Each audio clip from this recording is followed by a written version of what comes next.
अमरावती जिल्ह्यात कोरोना लसीकरणासाठी dry run मोहीम शुक्रवारी सकाळी झाली. जिल्ह्यात 4 ठिकाणी ड्राय रन घेण्यात आले.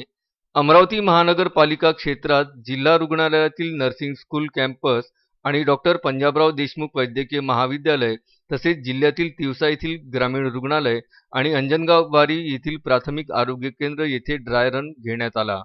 सकाळी 9 ते 11 दरम्यान ड्राय रन घेतला. त्यानुसार ड्राय रनमध्ये 25 व्यक्तींची नोंदणी आणि तपासणी आदी प्रक्रिया करण्यात आली.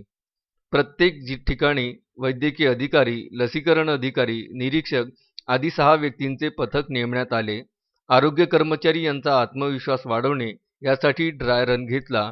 जिल्ह्याच्या पालकमंत्री, जिल्हाधिकारी, सिव्हिल सर्जन यासह आरोग्य यंत्रणेमधील सर्वच अधिकारी यावेळी उपस्थित होते. त्यावर उपाय आपल्याला मिळत नव्हता, तरी पण ज्या काही गोष्टी करायच्या त्या सरकारने केल्या. आता लस येते आहे, तर लसचं मॉक ड्रिल होणं ह्याच्यासाठी जरुरी आहे, कारण आपल्याला जे फ्रंटलाईन वॉरियर्स आहेत, जे आरोग्य सेवक आहेत, त्यांना पहिलं ही लस आपण देणार आहेत.